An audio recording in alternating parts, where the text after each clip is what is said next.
primeiro lugar, educação. Bom dia, boa tarde, boa noite, dependendo de quando você estiver vendo esse episódio. Em segundo lugar, bem-vindo ao canal Preso na Língua. Eu sou Fernando Morato e estou aqui discutindo alguns aspectos da poesia de língua portuguesa. E esse é um dado fundamental. Eu falo de língua portuguesa. Várias vezes tem seguidores do canal que me perguntam se não dá para fazer um episódio sobre esse ou aquele poema estrangeiro. O Corvo, do Edgar Allan Poe, ou esse outro poema da Emily Dickinson, ou algum poema do Baudelaire. Eu, pessoalmente, adoro um poema do Constantino Cavafy, A Espera dos Bárbaros, é uma coisa fantástica. Por outro lado, tem uma questão fundamental que é a que eu tenho batido em todos os episódios. Se vocês prestaram atenção, se vocês estão acompanhando, se vocês começaram a acompanhar, uma coisa importante é, quando a gente fala de poesia, pegar os efeitos que a língua tem para causar. E esses efeitos são muitas vezes restritos e limitados às possibilidades que a própria língua oferece. Então a gente precisa, na medida do possível, olhar para essa língua. Eu poderia falar de poemas traduzidos. O que acontece é que eu fico na dependência de uma tradução. E as traduções são sempre boas de um lado, ruins de outro, porque elas não têm condições de abarcar todos os efeitos. E se a intenção deste canal é justamente sensibilizar para os efeitos que a poesia tem, e esses efeitos de sentido se constroem a partir de vários elementos da própria língua, é preciso olhar para a língua. Vamos dar um exemplo aqui muito claro? Olha pra poesia. Olha pra poesia. Olha pra poesia. Olha pra poesia. Olha pra poesia. Olha pra poesia. Olha pra poesia. Olha pra poesia.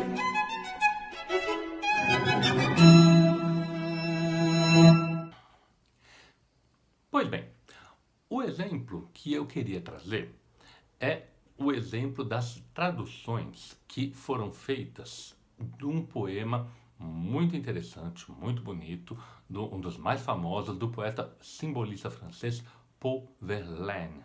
O Verlaine é um dos expoentes desse movimento literário francês, de origem francesa, que colocou a música da palavra como um dos elementos centrais da significação da poesia, justamente porque a intenção dos simbolistas era de desracionalizar a poesia. Por isso, investir nos elementos que são menos conscientes e mais intuitivos.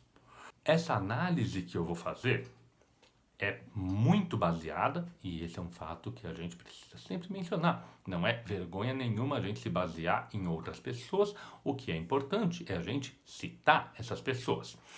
Eu estou aqui me baseando num artigo publicado pelo Aurélio Buarque de Holanda num livro chamado Território Lírico.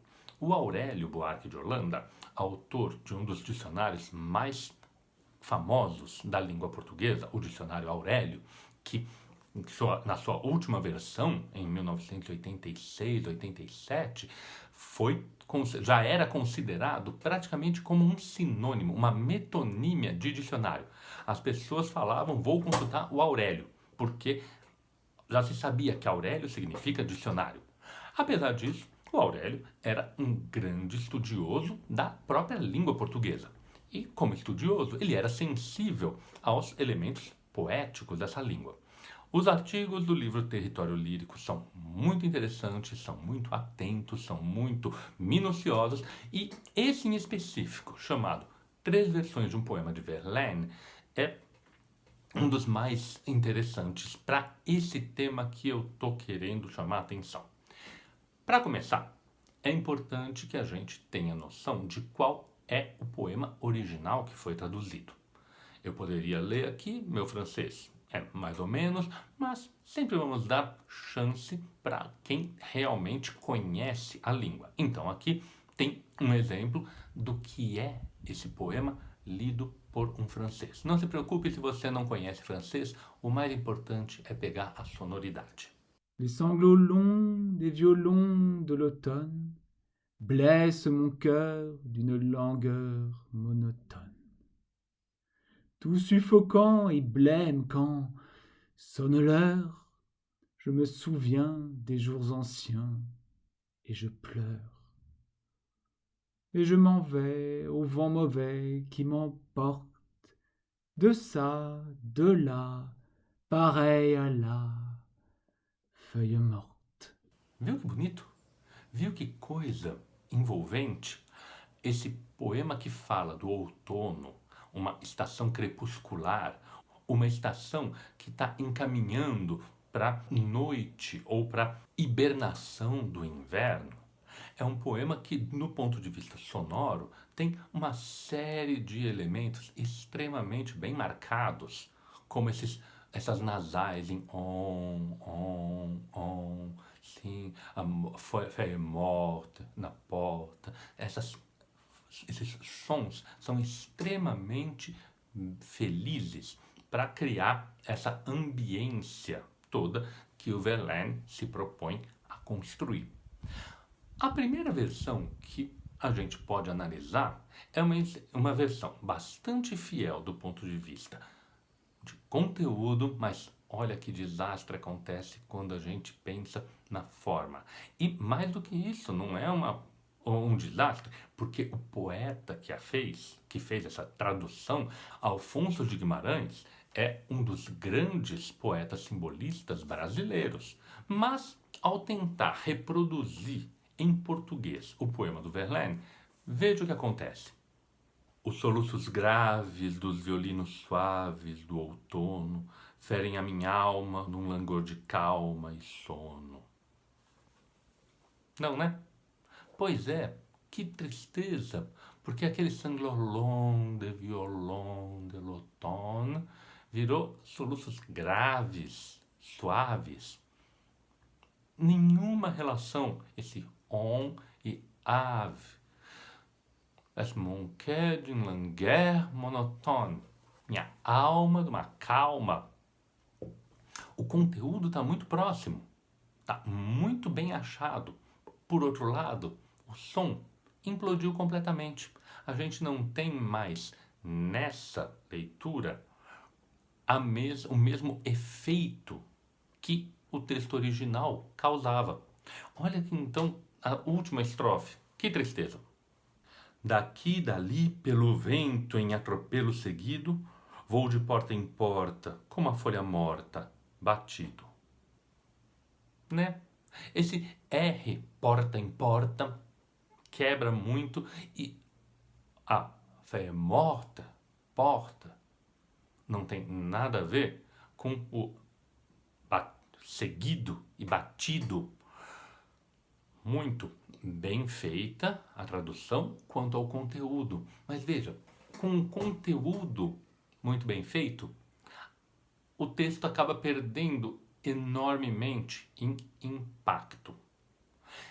É mais ou menos o contrário do que acontece com a segunda versão que o Aurélio procura apresentar aqui pra gente, que é a versão de um outro poeta bastante importante, bastante feliz, um grande artífice do verso de língua portuguesa, apesar de hoje em dia ele estar um pouco menos conhecido, Guilherme de Almeida.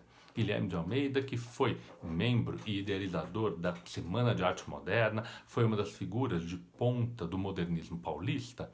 Ele é um grande tradutor, fez traduções fantásticas do próprio Verlaine, fez traduções muito boas do Baudelaire, mas na Chanson d'automne, apesar de ele manter o som, veja o que acontece agora com o significado.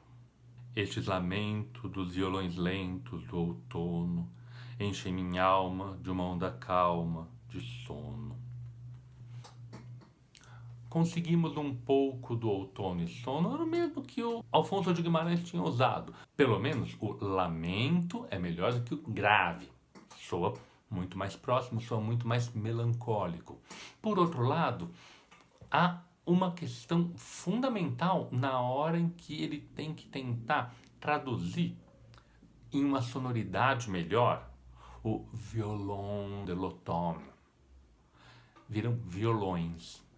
E tudo bem, violões soa mais próximo do violão, mas o instrumento musical violão não tem nada a ver com o instrumento musical violino. O que o poema do Verlaine evoca de sonoridade de um instrumento específico já quebra-se completamente aqui, porque não é mais a mesma coisa. Um violão tem uma sonoridade, tem um timbre que é muito diferente. Presta atenção ao final deste episódio, que eu sempre coloco a dança húngara número 1 do Brahms para ficar no fundo como o som, no caso aqui, tocado pelo Joseph Joachim, um grande violinista amigo do Brahms. Mas notem como esse som não tem nada a ver com o som de um violão. Muito bem achado do ponto de vista sonoro. Por outro lado, se perde a simbiose de som e conteúdo que o poema original tinha.